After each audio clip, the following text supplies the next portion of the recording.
Si tuvierais que definir de alguna forma cuál es la esencia del amor, ¿cómo lo haríais? Si hubiera que explicar qué es la misericordia, ¿cómo lo haríais? ¿Es lo mismo la misericordia que el amor?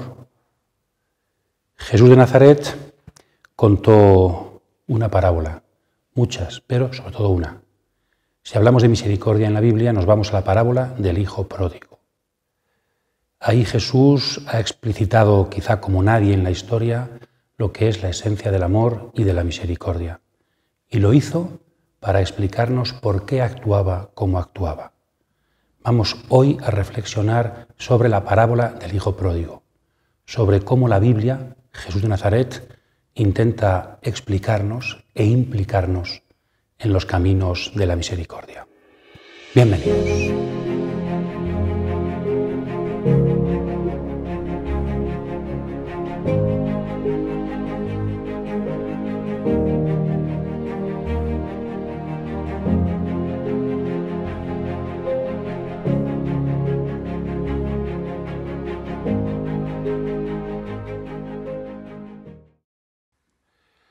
Hace unos años, en 2016, el Papa Francisco nos invitaba a un año de la misericordia. Y el lema de aquel año era misericordiosos como el Padre, una frase de San Lucas, capítulo 6, en el discurso del llano. Misericordiosos como el Padre.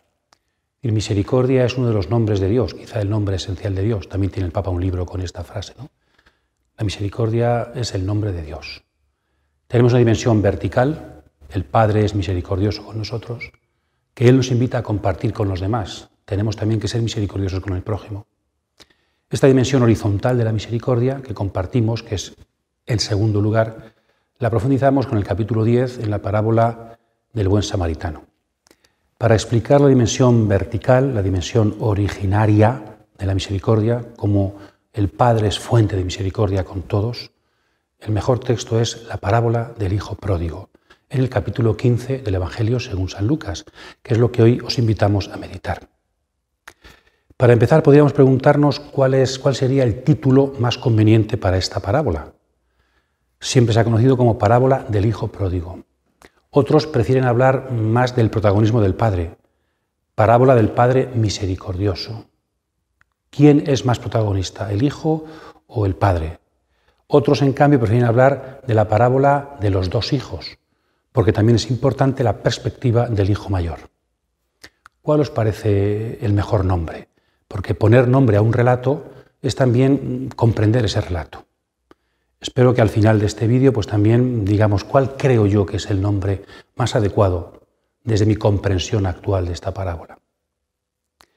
Situamos la parábola del Hijo Pródigo en su contexto, todo el capítulo 15 del Evangelio según San Lucas. Tenemos al comienzo algo muy breve pero muy importante, 3 versículos que nos dan el contexto narrativo de la parábola. Las parábolas no son dichas sin más como una enseñanza etérea, abstracta, sino que responden a una actitud de Jesús, como veremos. Yo creo que la clave principal de la parábola está aquí. ¿Por qué y a quiénes dijo Jesús esta parábola? Después tenemos una primera parábola. Bueno, él dice que les respondió con una parábola. Y luego nos encontramos con 3 parábolas. Entonces es como cuando le piden un mandamiento y da 2, Jesús, ¿verdad?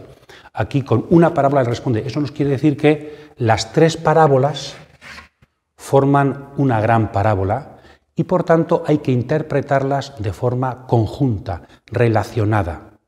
El todo solo está en las 3. Después lo veremos. La primera es la parábola de la oveja perdida, que está también en Mateo y por tanto hemos llamado, pertenecería a la fuente Q, porque también está en San Mateo. Después la parábola de la moneda perdida, que solamente está en San Lucas, provendría de la fuente propia del Evangelio según San Lucas, L le llamamos.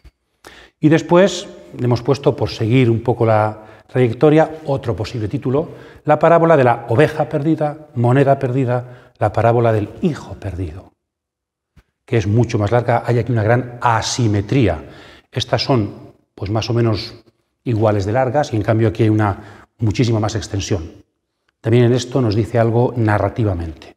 Y esta palabra también es de la fuente L porque no está en ningún otro evangelio. Bien, pues desde este punto de vista, ahora os invitaríamos a que pararais un poquito el vídeo, leyerais el capítulo 15 entero de San Lucas, que es muy breve, y después retomáis el vídeo para juntos recorramos un poquito estas parábolas. No vamos a ir versículo por versículo, sino que vamos a hacer una serie de acercamientos desde diversas ópticas o perspectivas. Leedlo y en un momento nos vemos aquí para recorrer juntos este precioso texto del Evangelio, según San Lucas.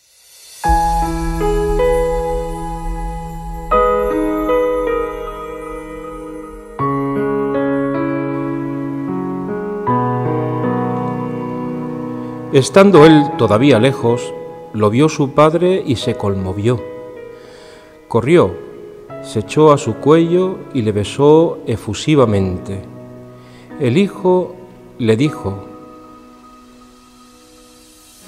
Padre, he pecado contra el cielo y ante ti. Ya no merezco ser llamado hijo tuyo. Pero el padre dijo a sus siervos: Daos prisa, traed el mejor traje y vestidle, ponedle un anillo en el dedo y calzadle unas sandalias. Traed el novillo cebado, matadlo y comamos y celebremos una fiesta, porque este hijo mío había muerto y ha vuelto a la vida, se había perdido y ha sido hallado. Y comenzaron la fiesta.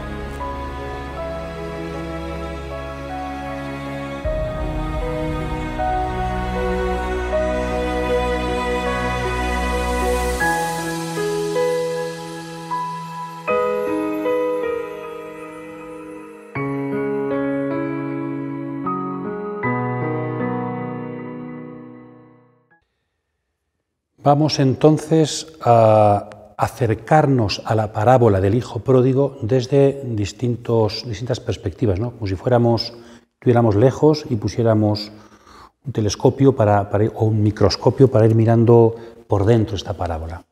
Primero os invitamos a una aproximación desde el vocabulario. Hay vocabulario muy interesante, no tenemos tiempo para analizarlo todo, pero nos hemos fijado en dos palabras griegas muy interesantes que el padre pronuncia al final, ¿no? La primera, splanizomai, que se traduce como entrañarse, se le conmovieron las entrañas. Y el segundo, era necesario que este hijo tuyo hiciéramos un banquete por él, ¿no? Son dos palabras fundamentales, dos verbos fundamentales en la teología de San Lucas, que de esta forma subraya que el capítulo 15 de esta parábola es todo un programa teológico para San Lucas, ¿no? Es muy céntrico en su evangelio. Este verbo, entrañarse, en griego aparece en los evangelios, casi siempre aplicado a Jesús, menos en las parábolas. Y en Lucas aparece menos que en los otros evangelios, lo aparece 3 veces, lo hemos dicho alguna vez también en estos vídeos, pero de forma muy significativa. Aparece primero en el capítulo 7, cuando Jesús ve a la viuda con su hijo muerto en Naín y se le conmueven las entrañas y eso le lleva a hacer un milagro. Jesús es el sujeto de este entrañarse por el sufrimiento de los demás. En 10:33 es en una parábola y se aplica al buen samaritano y se aplica a nosotros, ¿no? Y en esta parábola, en la última, se aplica al Padre. También el Padre tiene entrañas. Casi en orden sería al revés, ¿no? Empezaríamos por aquí, el primer origen, las primeras entrañas que se conmueven son las entrañas del Padre, después son las de Jesús, que es la misericordia del Padre en acción entre nosotros, para que también nosotros, aprendiendo de Él, seamos capaces de que se nos conmuevan las entrañas por los demás. La palabra, como es las entrañas, viene de la palabra entrañas, que puede significar en el varón pues todo lo que es el intestino, lo que es el estómago, y en la mujer todo lo que es el útero, el principio de la vida, ¿no? Entonces se nos está diciendo que el amor del que aquí se habla no es un amor solamente de la cabeza, ni siquiera del corazón, sino que es aún más profundo. Los hebreos utilizan mucho el cuerpo para hablar de las dimensiones de los sentimientos. Entonces las entrañas sería como lo más profundo del ser humano. Cuando uno se enamora, dicen, ¿no? Pues también le duele como el estómago. Pues eso es lo más hondo del ser humano, el estómago, sus intestinos, y en el caso de la mujer, esto es una perspectiva muy femenina, es el lugar del que se tienen sus hijos. Por eso Isaías 49, pues aunque una madre te olvidara, olvidar a su hijo, yo, Yahvé, no puedo olvidar a mi pueblo, no puedo olvidarte a ti. Entonces es el cariño materno lo que aquí se está expresando, un cariño muy profundo y en concreto en femenino el cariño materno. Te quiero tanto porque te he parido, te he llevado en las entrañas, ¿y cómo te voy a olvidar? En hebreo esta palabra, entrañas, es rehem y rahamim en plural, lo hemos puesto aquí, sirve para expresar también cuál es el amor de Dios por su pueblo. También a él se le conmueven las entrañas. Jesús se está inspirando en los profetas, el texto más claro quizás sea, os invito a leerlo, Oseas 11:8, cómo Dios siente un cariño materno entrañable por Israel, como si lo hubiera parido, porque lo ha parido y lo ha educado. Pues Jesucristo viene a ser esa misericordia de Dios hecha carne. Es un verbo fundamental para que entendamos que el Padre de la parábola es el Dios de Israel, el Dios de la misericordia, el Dios que envía a Jesucristo porque le duele nuestro sufrimiento, porque sufre más Él que sus hijos, como una madre cuando a su hijo le duele. Por aquí van las claves de ese Padre de la parábola que Jesucristo ha venido a revelarnos. Y el segundo texto, un verbo muy breve, edei, el verbo ser necesario, en imperfecto, era necesario, es también un verbo muy utilizado por San Lucas, hemos hablado de él también aquí. Por ejemplo, he puesto aquí dos textos. Cuando Zaqueo, Jesús pasa a su casa y dice, es necesario que hoy me hospede en tu casa. ¿Qué significa es necesario que hoy me hospede en tu casa? O aquí cuando explica a los discípulos de Maús, capítulo 24, versículo 26, que era necesario que el Mesías padeciera. ¿Qué significa este era necesario? Evidentemente no se refiere al destino de los griegos, al fatum de los latinos, ¿no?, a la necesidad, sino que se refiere al plan de Dios tal y como está expresado en las Escrituras. Por eso, repasando las Escrituras, el resucitado les explica que el Mesías era necesario que padeciera. O a los que no comprenden la misericordia de Dios y por qué Él se junta con los ricos pecadores, es necesario que hoy me hospede en tu casa. Es voluntad de Dios que yo, Jesucristo, me hospede en casa de Zaqueo, el sinvergüenza ladrón. Pues aquí igual no. El padre tiene que explicar al hijo mayor que era necesario también actuar de esta forma con el pecador. Zaqueo y el hijo pródigo son lo mismo. Y Jesucristo es el que viene a tratar a esta persona de una forma nueva. Entonces este verbo se utiliza cuando el ser humano no entiende los caminos de Dios.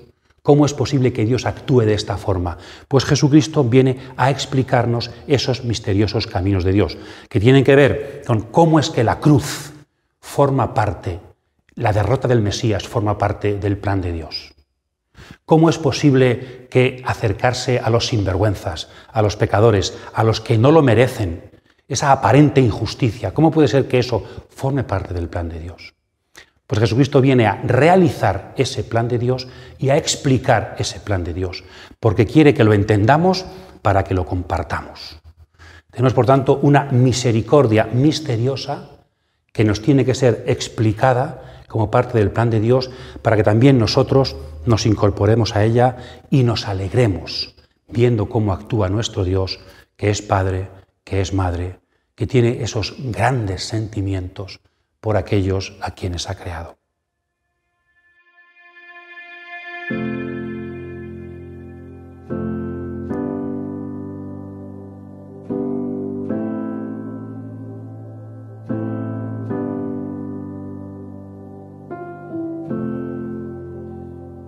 En un segundo momento os invitamos a una aproximación a la parábola desde algunos detalles, sobre todo en relación con el Antiguo Testamento. Ya sabéis, siempre decimos que el diccionario del Nuevo Testamento es el Antiguo Testamento. Las claves para interpretar los detalles del Nuevo Testamento y de la vida de Jesús están casi todas esas claves en el Antiguo Testamento. Algunos detalles, ¿no? Primero el tema de los cerdos. Cuando el hijo pródigo se va, al final se queda sin dinero, tiene que ir a cuidar cerdos. Esto, los cerdos, en el siglo I para los judíos no significan lo mismo que para nosotros, tenemos que tener cuidado. Nosotros sería un poco pues, un animal inmundo que ha caído muy bajo, es algo más. Porque los cerdos, para un judío del siglo I, con toda la legislación, hemos puesto aquí algunos textos, también en Marcos, es un animal que simboliza lo pagano, lo completamente impuro. Digamos que el hijo pródigo no solamente ha caído muy bajo, sino que ha caído en una paganización.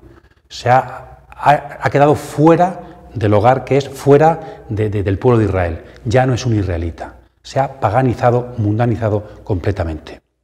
Entonces, desde aquí también entendemos esa perspectiva de los cerdos, tanto que ya la Biblia dice no comer cerdo, pero incluso en la Mishnah, la reflexión rabínica sobre la Biblia, nos dice que tampoco se pueden criar cerdos en Tierra Santa. Entonces, el cerdo como como símbolo de paganización, de lejanía completa del pueblo elegido y del Dios de la alianza. Entonces, hasta ahí ha caído el hijo pródigo. Después, el abrazo del padre cuando vuelve su hijo, ¿no? Que nos recuerda al abrazo de la madre de Tobías, lo hemos reflexionado aquí en uno de los vídeos anteriores, cuando vuelve su hijo, ¿no? Tenemos aquí otro rasgo materno del Dios de la parábola del hijo pródigo, ese abrazo efusivo. Está el padre casi más deseando que el hijo de poder acogerle, como después explicaremos, ¿no? Es decir, el padre, misericordia entrañable, las entrañas, algo físico, los brazos, algo físico. Abrazar a alguien de forma tan efusiva está expresando ese cariño, esa necesidad del hijo que el padre tenía. ¿Cuánto tiempo le ha estado echando de menos? También digo, con rasgo bíblico, es aquel que regresa de un largo camino y por fin vuelve al hogar. Y por fin vuelve a llenar el hogar, mi hogar. Después, el mejor traje. Le ponen el mejor traje. Podemos hacer casi una historia del traje en la Biblia, preciosa. Decimos algunos rasgos, ¿no? Desde el principio el ser humano pecó y entonces vio su desnudez. ¿Y qué hace Dios con el ser humano, con Adán y Eva? Les confecciona unos trajes de pieles para vestir su desnudez, para cubrir su indignidad, para dignificar sus vidas en pecado. Los trajes del Génesis. Después, en el capítulo 37 también del Génesis, Jacob le hace un traje, una túnica de mangas anchas a su hijo José, como signo de preferencia. El traje es dar dignidad a alguien que la ha perdido, el traje es un signo de pertenencia. Después hay muchos textos, hemos puesto solamente uno, donde se nos habla del traje del sumo sacerdote. Ser sacerdote, ser convertido en sacerdote era revestirse, el traje como signo de la dignidad sacerdotal. El traje siempre expresa dignidad, amor, cercanía. Y en cambio, en la pasión de Jesucristo, Jesús es despojado de sus vestiduras, también su túnica. Es el mundo al revés, ¿no? El hijo sin pecado, la persona más digna de la historia, es despojada de sus vestiduras y en cambio los pecadores son vestidos. Casi podríamos decir que Jesús ha tenido que quitarse su manto, ha tenido que ser despojado de su traje, de su túnica, para que el Padre se la ponga al Hijo pródigo. ¿Qué túnica le pone el Padre al Hijo? La que llevaba puesta su Hijo verdadero. Se la quita al Hijo amado para dársela al Hijo pecador. Una historia preciosa del traje que vuelve a significar, como el abrazo, la dignidad de quien está en el hogar. Viene desnudo, pero en cambio es revestido por el Padre con una nueva dignidad. La importancia del vestido tiene que ver con un tipo de religiosidad. El anillo nos recuerda al tema de José en Egipto, Génesis 41-42. Cuando el faraón hace a José visir de Egipto, le da todo el poder, le pone un anillo. El anillo como signo de dignidad y de poder. Entonces el hijo, que viene desnudo, pecador, sin dignidad, es abrazado, se le pone un traje que le dignifica y se le pone un anillo, también como signo de que tiene plenos poderes en la casa. No es, como veremos, jornalero ni siervo, sino que es hijo, heredero.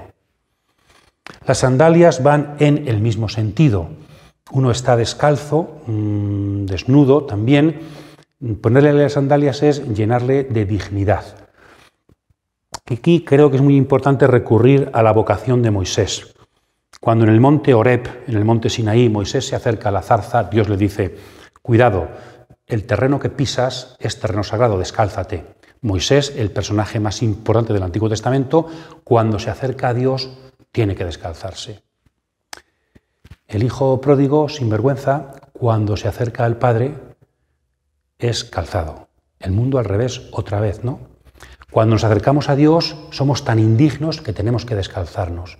Y en cambio, el hijo indigno, Cuando se acerca al Padre, el Padre lo calza, le pone las sandalias. Justo al revés que con Moisés.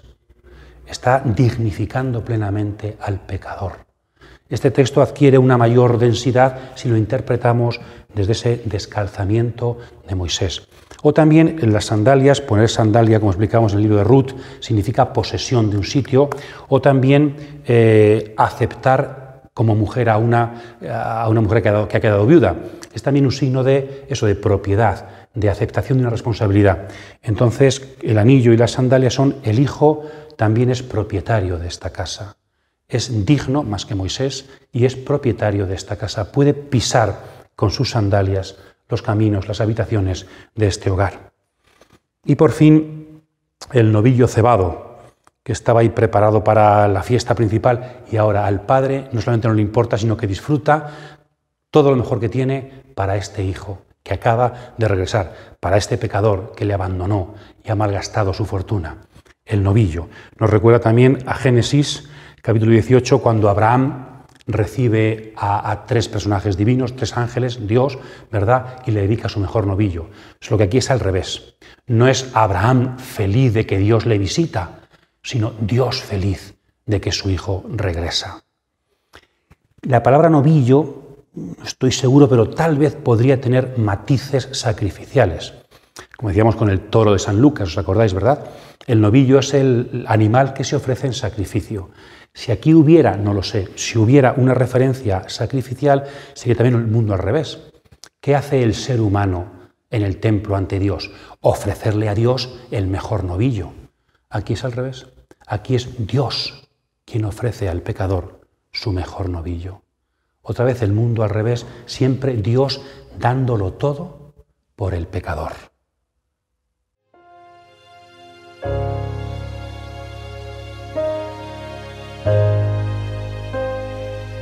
Entonces se puso a reflexionar y pensó: ¿cuántos jornaleros de mi padre tienen pan en abundancia, mientras que yo aquí me muero de hambre? Me pondré en camino, iré a donde mi padre y le diré: Padre, he pecado contra el cielo y ante ti. Ya no merezco ser llamado hijo tuyo. Trátame como a uno de tus jornaleros. Entonces se avió y partió hacia su padre.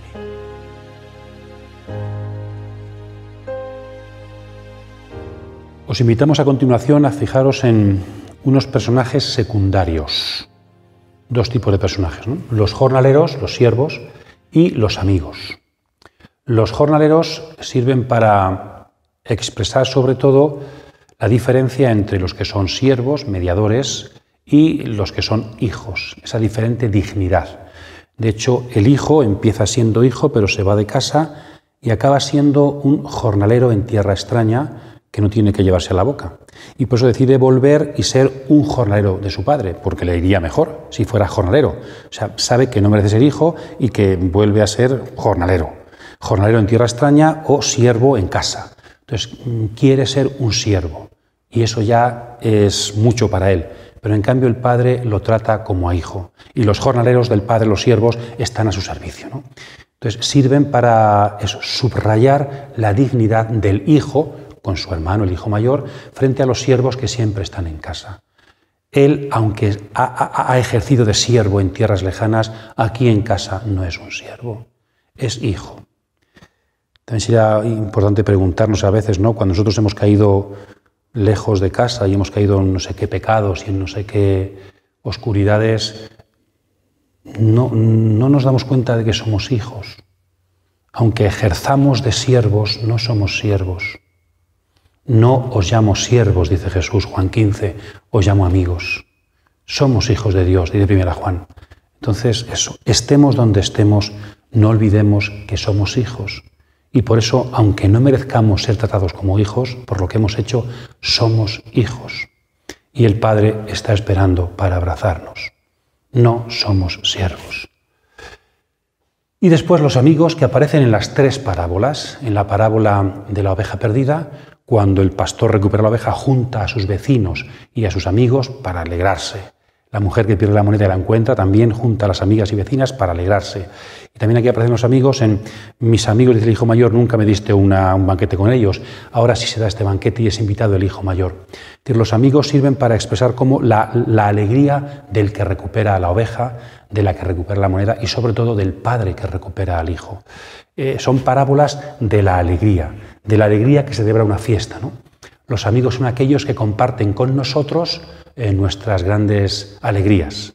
Entonces aquí también la amistad sirve para unir las parábolas y decirnos que se trata de una alegría que brota de la recuperación, de un amor que ha vuelto a ser llenado. Y en esta dimensión nos acordamos del capítulo 11 sobre la oración, cuando Jesús comparaba la oración con una relación ante Dios que es Padre y ante Dios que es amigo. También, ¿verdad? Como aquí en la parábola, la paternidad y la amistad. Dios quiere compartir con sus amigos que ha recuperado a su hijo.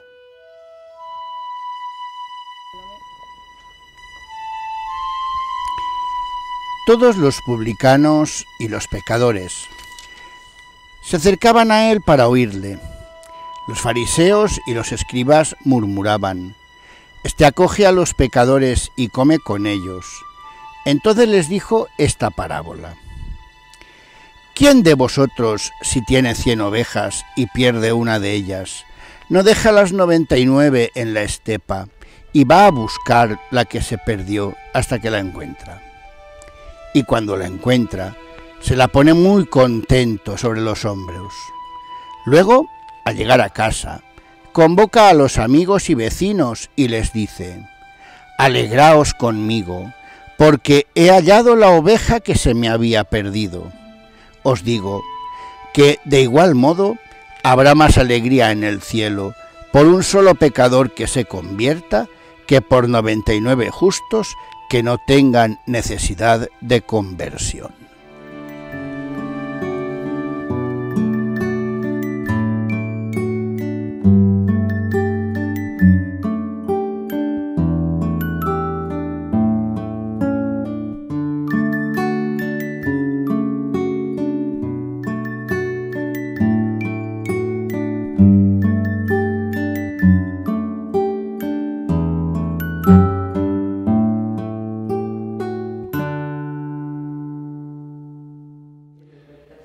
Bien, vamos ahora a una perspectiva final, la más importante, una perspectiva, os invitamos a leerlo, narrativa y teológica. Narrativa, hemos dicho al principio, la introducción narrativa es fundamental. ¿Cuándo, por qué y a quiénes dice Jesús esta parábola? Dice que muchos publicanos y pecadores solían ir a escuchar a Jesús, Les gustaba cómo hablaba Jesús. Querían ser discípulos de Jesús, atraídos por el mensaje de Jesús. Y los fariseos y escribas critican, dan un dato nuevo. Es que Jesús come con publicanos y con pecadores. Ya no solamente que van a oírle, que frecuentan a Jesús, que Jesús frecuenta a personas pecadoras, sino que encima come con ellos. Y entonces Jesús les explica esta actitud suya a los escribas y fariseos con una parábola que, como hemos dicho, son 3. Jesús, con estas parábolas, está explicando su forma de actuar. Y de hecho, las 3 parábolas van a acabar con un banquete en el que el pecador hijo está y en el que el mayor no pecador hijo no sabemos si entró. Todo parte de un comer con pecadores y todo termina en un comer, una fiesta, un banquete con el pecador. Vemos aquí esto entonces es importante, ¿no? Las parábolas, lo hemos dicho más de una vez y lo seguiremos diciendo, las parábolas de Jesús no son mensajes ocultos que hay que descifrar o interpretar. No, las parábolas son más bien lo contrario. Son una forma de descifrar la vida de Jesús. Jesús tiene una forma extraña de actuar que la gente religiosa y buena, gente buena de su tiempo, no entiende. Entonces las parábolas sirven para explicar. No se puede separar el mensaje de Jesús de la vida de Jesús. El reino es explicación y es también vivencia. explicación de una vivencia. Jesucristo ha venido a inaugurar el reino comiendo con pecadores y ha venido a explicar ese reino con aquellos que les cuesta entender esa perspectiva. ¿Por qué hablaba Jesús en parábolas? Las parábolas, creo, no son cuentecillos que facilitan la comprensión para gente. Es una perspectiva muy reducida. Algo de eso tal vez haya, lenguaje sencillo, pero es algo más. La parábola es un lenguaje implicativo. El reino no es una teoría, sino que el reino es un actuar de Jesús y un actuar que nos pide que nos incorporemos. Venid también vosotros a comer con los pecadores. Entonces, la parábola es un lenguaje implicativo para que el oyente también se implique en ese reino que es un misterio. La parábola es lo más adecuado para implicar al oyente y para explicar, para mostrar un misterio. Creo que por estas dos razones Jesucristo hablaba en parábolas, que entonces solo se pueden entender como explicaciones de la vida de Jesús. Bien, y hemos dicho, entonces, dos tipos de personajes en paralelo perfecto. Jesús se acerca con publicanos y pecadores que en la parábola estarían representados por el hijo menor, pecador, que no es un pobrecito bueno, es un sinvergüenza, es malo. Y los fariseos y escribas, que son buenos, amigos de Jesús, le invitaban a comer, personas con pocos pecados o casi ninguno, personas serias, religiosas, practicantes, están representados en el hijo mayor. Y al final la parábola termina abierta con palabras del Padre al hijo mayor, porque la parábola es una palabra de Jesús a los escribas y fariseos. Creo que hay una clave importante. Bien, y tenemos tres parábolas. La tercera, ¿quién es más protagonista? ¿El padre, el hijo menor o el hijo mayor? Si el protagonista es el padre, pero por otra parte el padre no sale a buscar al hijo, sale cuando ya el hijo está viniendo. Todo lo que pone en movimiento la tercera parábola es el hijo que recapacita, se da cuenta de dónde está y vuelve al padre. Luego el padre enseguida se adelanta, pero el padre no fue a buscar al hijo a donde estaba en territorio pagano con los cerdos. ¿Qué significa esto?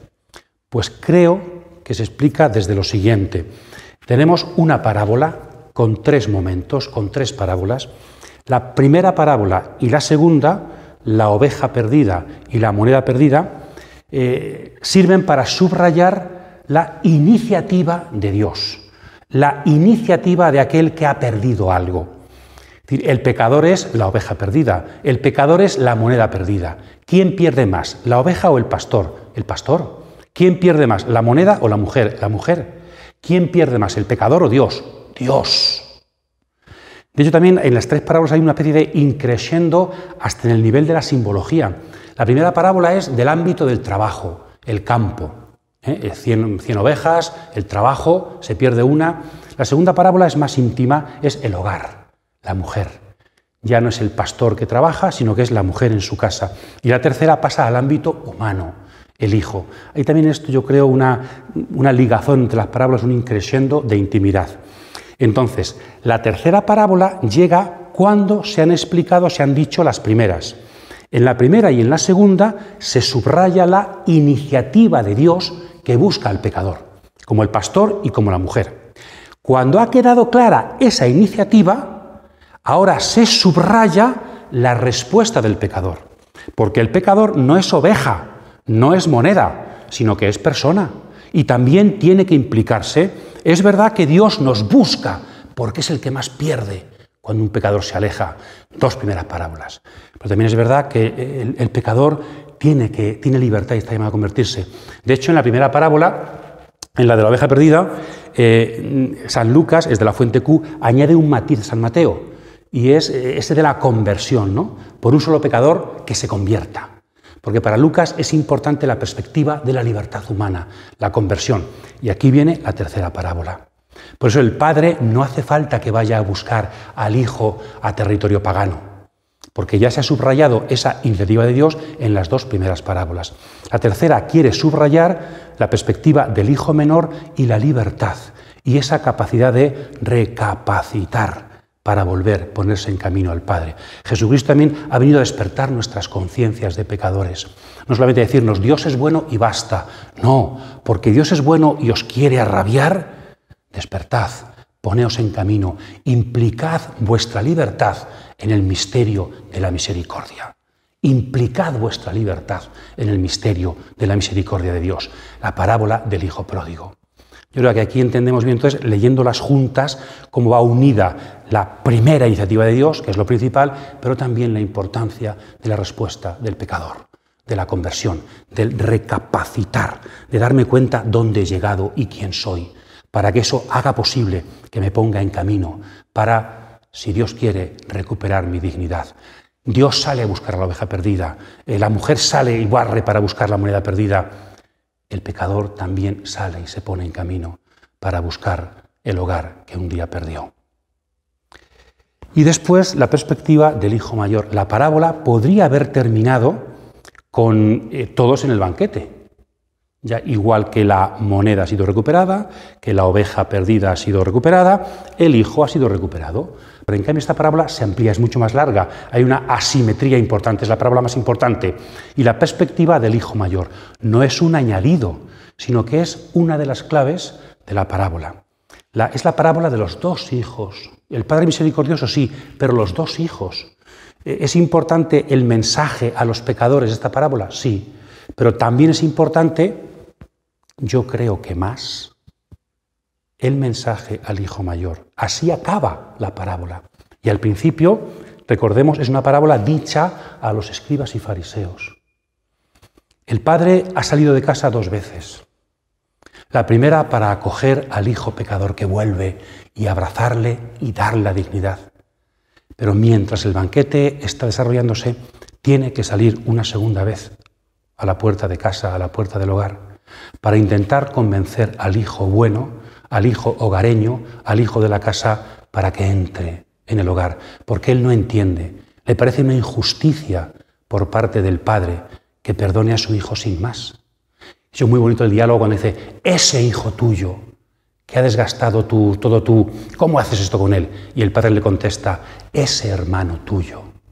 Creo que ahí está la perspectiva clave. Si tú lo ves como un hijo mío, si tú te pones en la perspectiva del contraste, de la diferencia, él ha hecho mal, yo he hecho bien, las cosas no funcionan, llevas razón.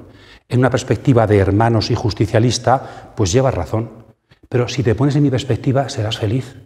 Es que es ese hermano tuyo, no es hijo mío solo, es hermano tuyo. Y entonces si te pones en la perspectiva del Padre, vas a ver la alegría que produce que alguien a quien amas regrese. No entiendes las cosas si sigues fuera, si sigues en tu perspectiva. Tienes que ponerte no ya en la piel de tu hermano, no. Ponte en la piel de tu Padre. Ponte en mi piel, en la piel del que ama, y entonces serás feliz y entrarás. Al final de la parábola no se nos dice si el hijo mayor entró o no. No sabemos, la parábola queda abierta. El pecador, sin vergüenza, está feliz en el banquete. Entrará también el fariseo y el escriba, la persona justa y religiosa, entrará a ese banquete que Dios ha preparado para los pecadores. Como es implicativa, la parábola queda abierta. Y queda abierta también a nuestro presente. Nos habla a nosotros también, cristianos de toda la vida. Igual que el pecador es llamado a que recapacite y regrese para encontrarse unas manos que desean abrazarlo, también nos dice lo que estamos siempre en casa. Entiende la perspectiva de tu Padre. Ven aquí para ser feliz conmigo, porque cuando alguien es tratado con misericordia, hay mayor alegría en el cielo por un solo pecador que se convierte. Ven y ve y míralo de esta manera, y tú, hijo mayor, también serás feliz como nadie. Sé más feliz perdonando que juzgando. Sé más feliz siendo perdonando que siendo perdonado incluso. Entonces, vente a mi perspectiva, ponte en mi piel, hijo mío, para que goces, como yo, con la recuperación de tu hermano.